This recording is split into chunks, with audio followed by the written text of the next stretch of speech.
¿Cómo vamos? Al aire. Un espacio semanal para explorar y aprender sobre la calidad de vida en el área metropolitana de Bucaramanga y Santander. En cada episodio te traemos información, análisis y perspectivas sobre los temas que más impactan nuestra región. Como sabemos lo mucho que te importa tu ciudad, prepárate para descubrir cómo puedes ser parte activa de su desarrollo. ¿Cómo vamos al aire? Una coproducción de Bucaramanga Metropolitana ¿Cómo vamos? Y UNAP Radio. Los miércoles a las 11 de la mañana en unapradio.com y nuestras redes sociales. Bienvenidos y bienvenidas a un nuevo episodio de nuestro video podcast ¿Cómo vamos al aire? Hoy llegamos a nuestra 10ª emisión y queremos agradecerles a todos los que se conectan siempre los miércoles a esta hora por ser parte de esta conversación sobre nuestra región y por supuesto sobre la calidad de vida. Mi nombre es Joana Cárdenas, soy la directora de Bucaramanga Metropolitana ¿Cómo vamos? Y hoy vamos a hablar de un tema muy importante y crucial para el desarrollo de nuestro territorio, de nuestro departamento, especialmente teniendo en cuenta que este pasado lunes 9 de diciembre fue el Día Internacional contra la Corrupción. Vamos precisamente a hablar sobre esta temática de corrupción y hoy, para abordar este tema, contamos con una invitada muy especial. Ella es Giovanna Rodríguez García, investigadora postdoctoral de la Universidad Autónoma de Bucaramanga, quien estudia la relación entre género y corrupción. Giovanna es doctora en ciencia política por el Centro de Investigación y Docencia Económicas CIDE, tiene una maestría en economía por la Universidad Nacional de La Plata y ha realizado estancias postdoctorales en el Tecnológico de Monterrey y la UNAM, explorando las dinámicas de la corrupción en América Latina. Su importante trayectoria incluye la beca SuConnect Fellowship en Alemania y su agenda de investigación se centra en aspectos clave como las percepciones de la corrupción, la participación ciudadana y la igualdad de género. Sin duda, tenemos una invitada muy especial y su conocimiento y experiencia va a enriquecer esta conversación. Giovanna, bienvenida, muchas gracias por aceptar esta invitación. Ok, muchas gracias, Joana. Es un gusto estar aquí hablando de corrupción, que es un tema tan importante, especialmente espero que esto sea un espacio pues de reflexión para nuestras comunidades, especialmente esta semana que el lunes justo celebramos el Día Internacional de la Lucha Anticorrupción. Bueno, Giovanna, vamos a empezar, como decimos desde el principio, y va a ser muy importante empezar a definir para quienes nos escuchan y se conectan a esta hora, ¿qué es la corrupción? ¿Cómo podemos definir este fenómeno del que hablamos todo el tiempo, lo vemos en las noticias todo el tiempo e incluso muchos lo hemos vivido? ¿Qué es la corrupción? ¿Cuáles son las características que definen este fenómeno? ¿Y por qué crees tú como experta que este es un fenómeno tan recurrente en nuestra sociedad? Bueno, tradicionalmente la corrupción la definimos como el abuso del poder público para obtener un beneficio personal. Esa es como la definición tradicional y esta definición pues tiene 3 características. La primera característica pues es el beneficio personal o la ganancia personal, como en muchas otras definiciones que hemos visto, y esto significa que los beneficiarios de la corrupción pues se reducen a un pequeño grupo, a una colectividad muy pequeña de personas en detrimento del bienestar público, del bienestar de un colectivo mucho más grande. La segunda característica que define la corrupción es el poder dado, el poder encargado o el poder encomendado. ¿Esto qué significa? Que la corrupción significa traicionar la confianza que se da sobre un poder que se ha encargado o sobre un poder que se ha dado. Sin esta característica no podemos hablar de corrupción. Si yo hago mal uso de algo, no es necesariamente corrupción, es mal uso de algo porque me han encargado un poder o se me ha designado algún trabajo de confianza. Okay. Pero tiene otra característica personal y es que tiene característica que tiene que ver con el abuso o el mal uso de ese poder. Eso significa que aunque todos los elementos puedan estar presentes, el poder encomendado, la ganancia privada, es importante que también que haya un mal uso de ese poder y ese mal uso puede relacionarse también con la cantidad de dinero o con las malas prácticas del mal uso de ese poder público. Estos tres elementos combinados es lo que hacen de que la corrupción sea un problema persistente, que sea un problema complejo y profundamente arraigado en las dinámicas sociales. También lo hace mucho más difícil de estudiar, de ver y pues solucionarlo. De acuerdo. O sea que cuando hablamos de corrupción en ejemplos concretos y sencillos, estamos hablando de un funcionario público cuando usa de manera errónea su poder y lo usa de pronto para el beneficio particular específico en detrimento del bienestar general, ¿no? Que es como la que generalmente hemos escuchado cuando en las noticias, en los medios de comunicación resuenan. También se da en el día a día de las personas este abuso de poder. También se puede hablar de corrupción privada, sí. Este caso lo tenemos, por ejemplo, cuando estamos en una empresa o cuando tenemos, por ejemplo, el CEO y al CEO también una entidad que es de corporados, por ejemplo, le ha encargado un poder, de usar unos recursos para realizar algo, y cuando él mal usa esos recursos para su beneficio personal, en beneficio de unas personas, también ahí podemos hablar de corrupción privada. De hecho, es un término que ha sido esta definición que te estoy dando ha sido también un diálogo de muchísimos años. De la primera definición de corrupción se dio por allá en el año de 1967. Wow. Y a partir de ahí hemos empezado a hacer una reflexión de qué es corrupción y hemos empezado pues a hablar tanto en la academia como en espacios de la sociedad civil. Sobre qué es corrupción y cómo definirla, y esta ha sido la definición más reciente, porque incluye también, porque nos dimos cuenta que también que la corrupción no es solo pública, la corrupción también es privada, y nos dimos cuenta entonces que digamos de alguna manera definirlo, porque es la manera en la cual podemos después observar y después medir lo que es el fenómeno. Entonces, mientras no tengamos esta definición, que no es tan amplia como para que no la podamos definir, pero que tampoco es tan estrecha como para que nos perdamos espacios como es el sector privado. Muy importante esto que mencionas y esas tres características específicas que nos has dejado para el análisis. Desde tu experiencia, Giovanna, ¿qué hace diferente este fenómeno en América Latina? Cuando uno busca rankings, ahí estamos los latinoamericanos, ¿no? En posiciones desafortunadas. ¿Qué hace diferente este fenómeno en América Latina específicamente en contextos locales, también como el área metropolitana o Santander? ¿Hay diferencias con la corrupción o es que no existe corrupción en los países más desarrollados del mundo? No, desafortunadamente la corrupción, esto es un término que justo escuché este año en un diálogo también entre otros académicos y académicas. La corrupción es como un virus, es bien difícil de erradicar. Cuando queremos erradicar algo, muta y encontramos otra forma.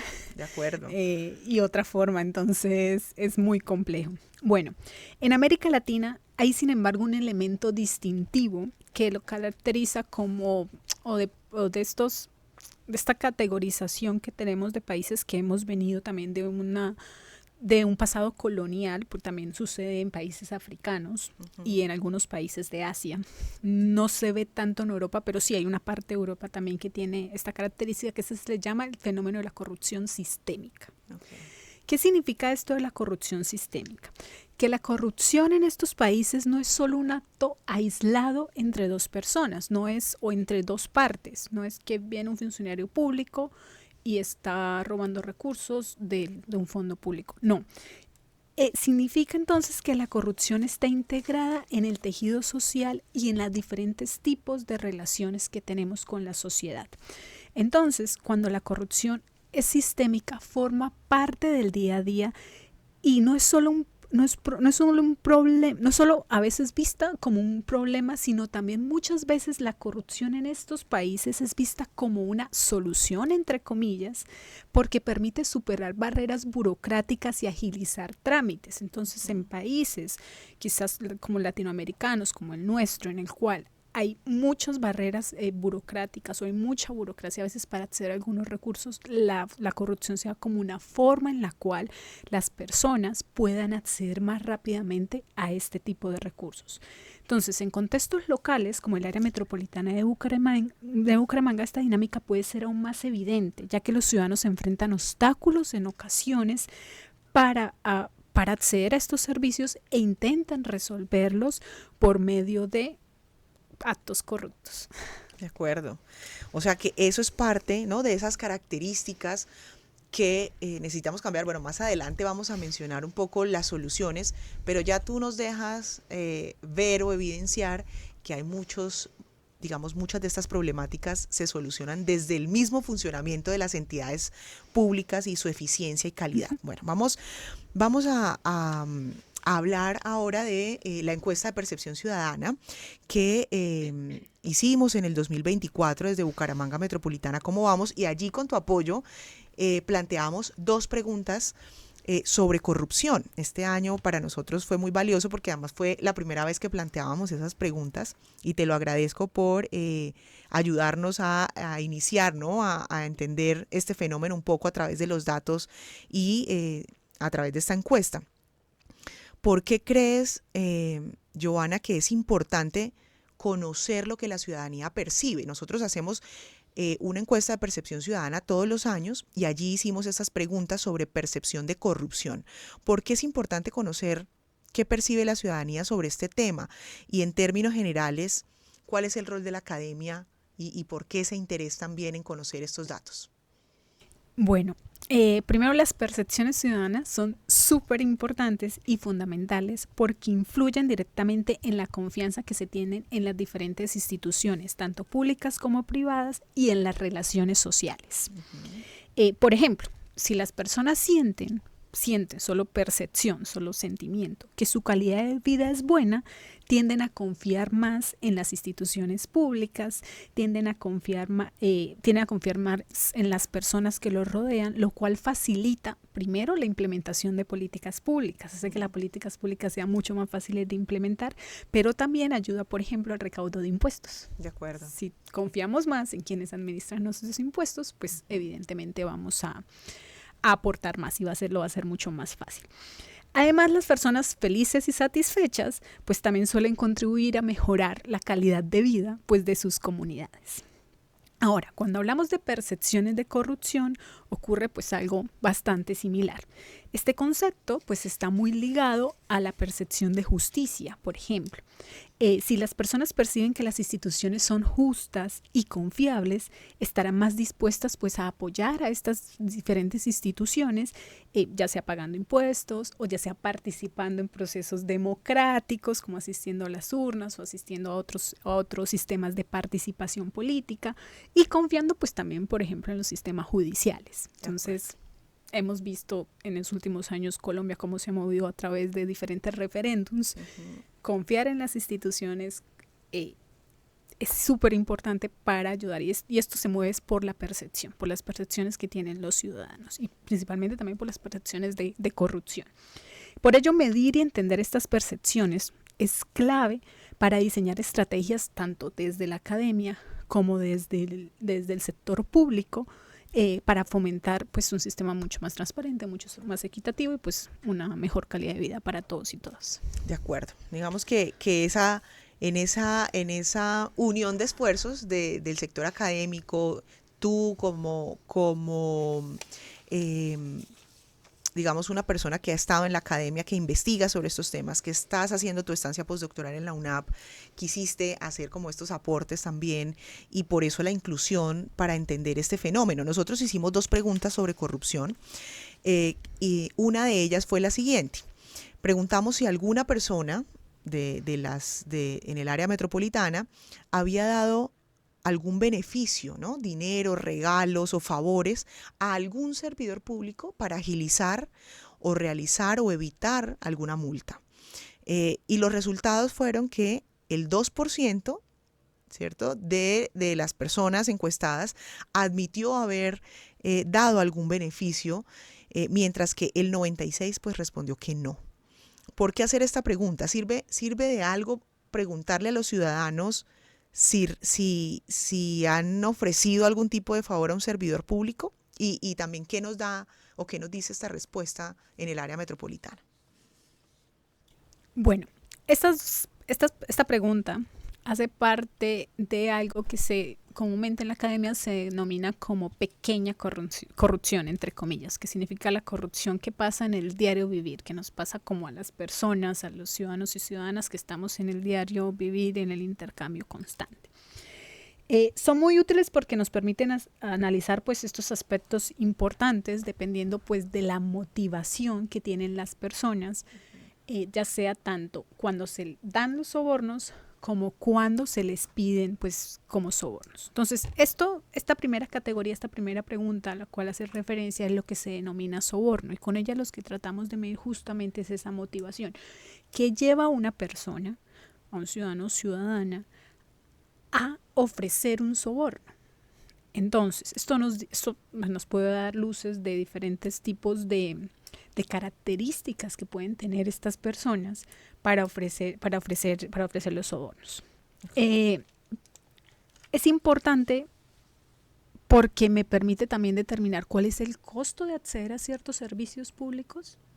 Porque si yo tengo que dar un soborno para agilizar un trámite, para conseguir un medicamento, para acceder a una escuela, para tener un cupo en un colegio. O una cita para el pasaporte. O una cita para el pasaporte, por ejemplo. Entonces esto me ayuda también a entenderlo. Pero hay otra característica también muy importante, me ayuda a entender las normas sociales. ¿Qué tan aceptable es que yo como ciudadana dé un soborno a alguien para agilizar una cita como un pasaporte? ¿Qué tan aceptado lo tenemos nosotros en la ciudad? Porque estos datos son particularmente de la ciudad y del área metropolitana. Así es. Entonces, ¿qué tan aceptable lo tenemos? Entonces, me ayuda a dar como una idea de esa aceptación de esa norma social. De acuerdo. Bueno, también hicimos una segunda pregunta y ahí quisimos saber si digamos, se intercambian los papeles, ¿no? Aquí en la segunda era saber si algún servidor público intentó solicitar este tipo de beneficios de forma directa.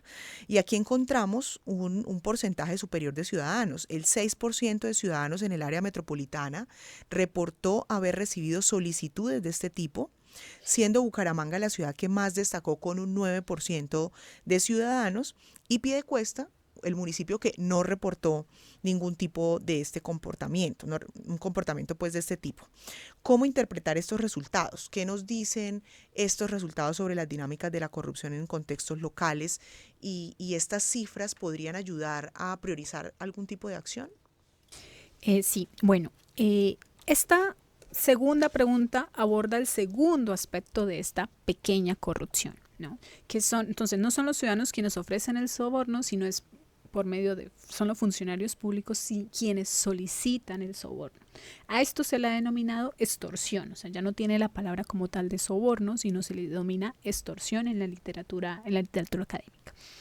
Bien, estas cifras que tú has encontrado, que hemos encontrado con los datos y que ustedes han analizado, son cifras similares a lo que se ha encontrado en otros países en Latinoamérica. En promedio son más o menos lo que se ha encontrado en los últimos estudios, tanto para Colombia como estudios comparados de otros países. Okay. Y pues a mí no me sorprende que Bucaramanga haya encontrado esta cifra un poco más alta, porque pues es en Bucaramanga donde se centran la mayor cantidad de funciones públicas, pues porque es la ciudad capital, ¿no? Entonces también tenemos la gobernación departamental acá, entonces pues tenemos mayor contacto con funcionarios públicos, por lo tanto mayor contacto, mayor probabilidad de que esta cifra sea más alta. Estos resultados pues sí son muy útiles para priorizar acciones de políticas públicas. Por ejemplo, en Bucaramanga, la Personería Municipal presenta anualmente el Plan Anticorrupción y Atención al Ciudadano, que es un instrumento pues para encontrar los riesgos de corrupción y para poder mitigar estas acciones que se encuentran. Entonces estos resultados pues nos podrían ayudar a ver si estos planes sí están funcionando o no están funcionando o qué ajustes pueden necesitar. De acuerdo. Aquí hay algo muy importante y es que seguramente quienes están conectados hasta ahora escuchando las cifras, ¿no? Van a pensar, bueno, pero ¿será real que solo el 2% de las personas ha ofrecido algún tipo de beneficio, ¿no?, a un funcionario público o ha cometido alguno de estos actos de soborno? Estas cifras podrían estar subestimadas. ¿Cómo ves aquí este fenómeno de que quizá los encuestados, ¿no?, al tener a alguien enfrente y que le haga una pregunta de este tipo, que de todos modos fue elaborada, digamos, de la manera más, ¿no?, neutral posible y académica, sientan alguna pena o miedo a responder de manera honesta? Sí, definitivamente. Las mediciones de corrupción son especialmente complejas porque estamos tratando con un fenómeno que es oculto, pues porque es un delito. Ujú. Entonces, medir corrupción desde diferentes tipos de ángulos de datos es sumamente complejo. Y en el caso de las encuestas, como bien lo mencionas, pues hay dos factores claves. El primero, pues es obviamente el miedo y la vergüenza, ¿no? Entonces yo no reporto primero pues por miedo y no reporto también por vergüenza de admitir que hice, ¿no? Que hice ese acto. Y el segundo factor es el olvido. Y este factor de olvido puede ser que yo no recuerde que lo hice porque sucedió hace mucho tiempo atrás, pero también puede ser que no recuerde que lo hice porque en realidad no caí en cuenta que lo hice. Y eso tiene que ver con las normas sociales también. O sea, como está tan normalizado y es un fenómeno tan normalizado, puede ser que yo no haya caído en cuenta que en realidad estaba dando un soborno o que me estaban pidiendo un soborno De acuerdo. por acceder a un servicio. Otro factor clave que hay, por ejemplo, en el diseño de encuestas que se ha encontrado en la literatura, y yo particularmente estoy escribiendo algunas cosas al respecto, tiene que ver con el fraseo de las preguntas. Como las preguntas estén fraseadas, afecta también cómo las personas respondan. Okay. Por ejemplo, esto de dividir entre sobornos y extorsión surgió hace algunos años a partir de estos estudios, porque nos dimos cuenta que es diferente cuando te piden a cuando tú das, y las motivaciones detrás es diferente, y dependiendo de cómo estuviera fraseada la pregunta, cambiaban las respuestas. Entonces, estos son algunos ejemplos de cómo el fraseo y la forma en la que preguntas pues pueden afectar también las respuestas de los y las ciudadanas.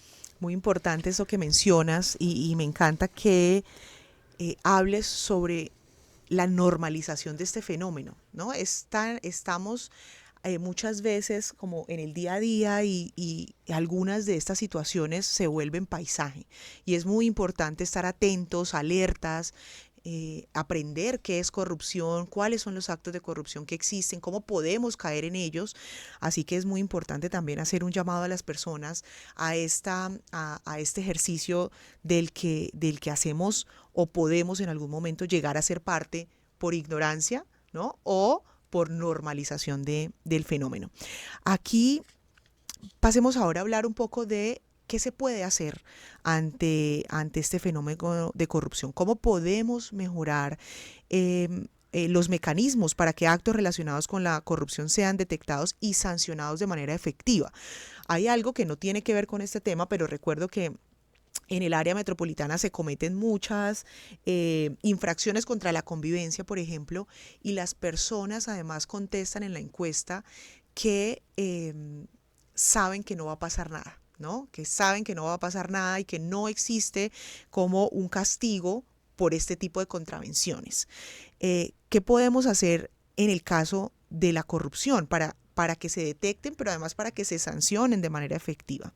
¿Y qué estrategias podrían ser más efectivas para combatir la corrupción desde las instituciones? Bueno, esto que hablas específicamente se relaciona con algo que se denomina impunidad y tiene que ver mucho con la confianza que se tiene en el sistema pues, judicial y en cómo se procesan los casos. Y sí, efectivamente tenemos que mejorar en ello. Particularmente, yo creo que hay 3 acciones que podríamos hacer. Una, que creo que Colombia ha sido uno de los líderes en ellos y que tiene que ver con transparencia. Colombia fue el primer país en Latinoamérica en tener una ley de acceso a la información pública. Y Colombia también tiene el proceso de contratación pública, un proceso de contratación pública que es abierto, que podemos acceder a los datos. Ha implementado, creo que por medio de la MOE, de Transparencia Internacional, sistemas de financiamiento de campañas también abiertos. Entonces, digamos que Colombia le ha ido bastante bien en los procesos de transparencia en esa parte y ahí como que estamos bien. Últimamente algo que se está estudiando mucho es cómo las leyes de protección a denunciantes y cuál es el papel que juegan los denunciantes en procesos y hechos anticorrupción. Este año hasta ahora Colombia pasó el proyecto de ley el año pasado, pero este año apenas se está estudiando, va en segundo debate, si no estoy mal en octubre al menos iba en segundo debate. para ver qué pasa con ese proyecto de ley. Eso también es súper importante, tener protección a los denunciantes ante posibles hechos de corrupción. Pero hay un tercer caso que creo que se relaciona un poco con lo que hemos venido conversando hasta ahora y que también se relaciona con un poco de estas preguntas que tú me mencionabas al principio sobre impunidad y que tiene que ver con las normas y las estrategias sociales. Entonces, se necesita definitivamente una estrategia mucho más integral. Muchas veces las prácticas corruptas se justifican bajo expresiones como tengo que devolverle el favor a alguien, la familia es primero, mis compañeros o mis amigos y amigas lo hacen también, entonces ¿por qué yo no lo puedo hacer? Entonces muchas veces esas prácticas de corrupción se normalizan bajo este tipo de normas y reglas sociales. Nadie me va a castigar, entonces pues ¿por qué tengo yo que cohibirme de hacerlo? De acuerdo. Entonces, no sabemos todavía la verdad cuál es el efecto de estas normas sociales, ni todavía cómo cambiarlas, ¿no? Cómo empezar. Yo considero que una parte es la educación en valores éticos, la educación en estas normas sociales, pero que en algo desde la educación nos podría ayudar con ello. Pero pues todavía no hay evidencia suficiente para saber qué funciona efectivamente y especialmente qué funciona en el contexto colombiano y qué funciona en el contexto acá santanderiano. Tú mencionas algo muy valioso. Bueno, yo solo por decir que si bien Colombia, y me gusta que lo resaltes, tiene procesos que ha implementado en estos mecanismos como la Ley de Acceso y Transparencia a la Información, u otros, a veces necesitamos que sean más efectivos, ¿no? Y partimos de que es importante que tengan calidad y efectividad y que se midan de cara al ciudadano. Nosotros sufrimos todos los años un tema de acceso a información pública, pasamos solicitudes y derechos de petición a las entidades un poco en el marco de esta ley de transparencia de acceso a la información, y es complejo aún que las instituciones brinden información de calidad y a tiempo, ¿no? En los plazos que se han establecido. Así que un llamado muy importante también ojalá las instituciones que nos escuchan, para que esos mecanismos que se han implementado de transparencia sean mucho más efectivos. Aquí hay algo muy importante que mencionaste también en tu respuesta, Giovanna, y es que esto no es una responsabilidad solamente de las instituciones públicas. Señalabas hace un momento las instituciones educativas, la familia, las personas tenemos un rol que cumplir de lucha contra la corrupción, fomentando la cultura de la integridad, de la transparencia. Hay unos valores éticos que tenemos que lograr recuperar, fortalecer y mejorar. ¿Cuál es el rol ciudadano en todo este fenómeno? Porque siempre tendemos a poner el dedo y decir las instituciones públicas, las políticas públicas. ¿Cómo podemos tener un rol activo en la lucha contra la corrupción desde nuestro rol? Bueno, definitivamente necesitamos pues un cambio cultural, un cambio Así cultural es. que es bastante complejo y en palabras de una de las líderes en estudios de anticorrupción, Alina Mongoy Pipipi, ella dice que tenemos que pasar de una ética del particularismo donde las decisiones y recursos favorecen solo a grupos y algunas personas, a una ética del universalismo donde las normas y los recursos se aplican equitativamente para todas las personas. ¿Cómo logramos esto? Pregunta compleja y otra vez todavía no tenemos una respuesta exacta.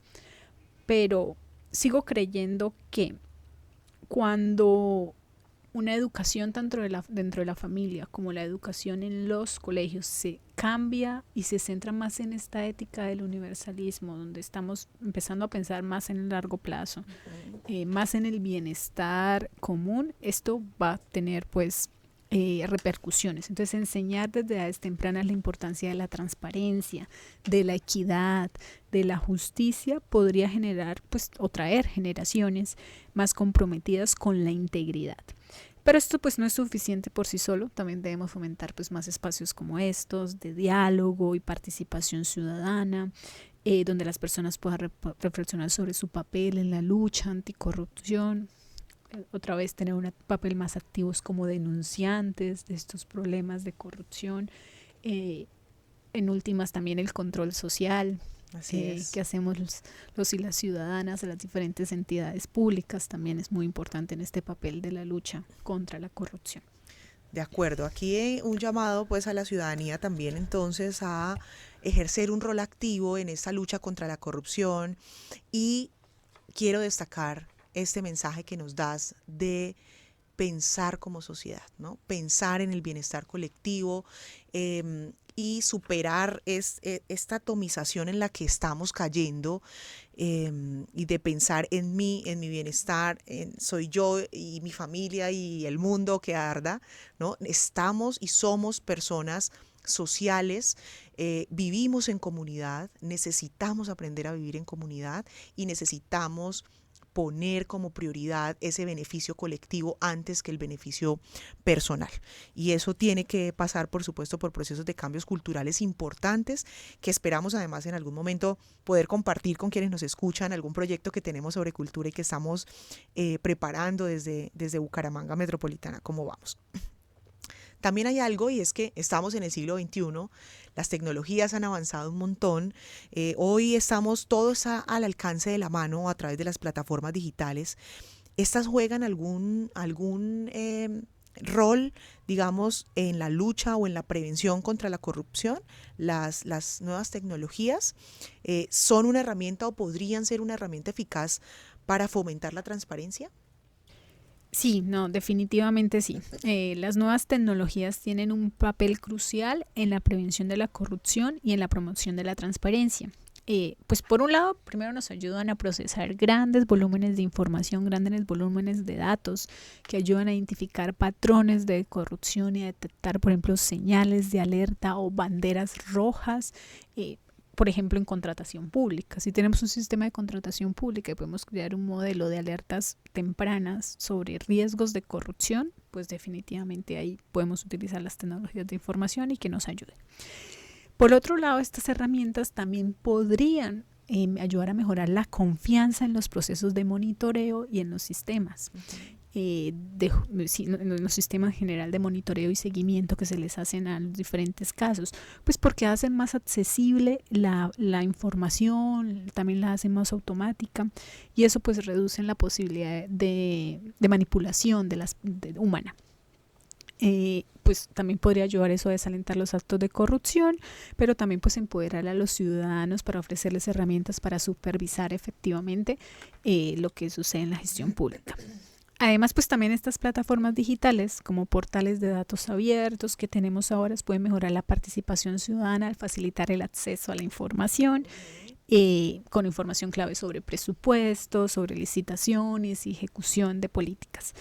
Sin embargo, pues como tú ya me lo mencionaste anteriormente con lo de la ley de transparencia, pues para que esto funcione tenemos que garantizar que sean inclusivas y accesibles para todas las personas, evitando primero crear nuevas brechas digitales, pero también de otra manera evitando crear desinformación. De acuerdo. Entonces eso es también súper primordial, cómo venga la información. Bueno, Giovanna, vamos a terminar con una pregunta que para mí fue bien interesante de realizar, porque tú has estudiado o estás estudiando esa relación entre corrupción y género. ¿Cómo es esto? ¿Es que acaso existe más o menos corrupción según el género? Si somos hombres o si somos mujeres, ¿están relacionados estos dos aspectos, corrupción y género? ¿Y afecta además la desigualdad de género, esas dinámicas de corrupción? ¿Qué nos puedes contar? Bueno, sí, no, definitivamente es un campo bastante complejo. Como el último año más o menos me he dedicado a los estudios de corrupción y género. También he estado como escribiendo un poco al respecto y la relación es bastante compleja. De un lado, como los primeros estudios plantearon que las mujeres podrían ser una posible fuerza anticorrupción, y investigaciones con diferentes países en términos comparados han encontrado que países con mayor igualdad de género, países donde mujeres tenemos mayor participación en la política, países donde las mujeres tienen mayor calidad de vida, son países también que tienden a tener menor corrupción. Y se empezaron a explorar a partir de esos primeros estudios que se hicieron por allá en el 2001, en el 2000, pues por qué se podría dar esa relación y qué podría estar afectando. Y hay dos principales argumentos que han encontrado que puede estar afectando esta relación y encontrar esos hallazgos. El primero es efectivamente que las mujeres obviamente las mujeres hemos participado en la política y en la vida económica desde hace menos tiempo que los hombres. Como ustedes saben, pues como toda la construcción de las sociedades alrededor del mundo, las mujeres siempre accedimos también a derechos de votar, a derechos económicos mucho, a derechos civiles también mucho después que los hombres. Entonces las mujeres hemos estado relegadas y excluidas de ciertas redes de corrupción. Ese es uno de los argumentos que se maneja. Pero otro argumento que se me hace mucho más interesante tiene que ver con los roles de género. Y tiene que ver con que por ser mujeres hemos sido inculcadas con diferentes tipos de valores. Y estos valores, pues, que somos más aversas al riesgo, tenemos valores más prosociales, somos más empáticas en promedio. Eso hace entonces que en los diferentes estudios pues se haya encontrado que también pues por eso podemos ser una fuerza anticorrupción y que podemos ayudar a promover políticas de transparencia, de menor corrupción, de mayor ética y de estándares sociales más altos. Eso es por un lado. Sin embargo, hay otra parte de la relación que recientemente yo estoy aportando más a esta otra parte de la relación, y es cómo la corrupción está afectando la equidad de género y cómo la misma corrupción está afectando los diferentes indicadores de equidad de género.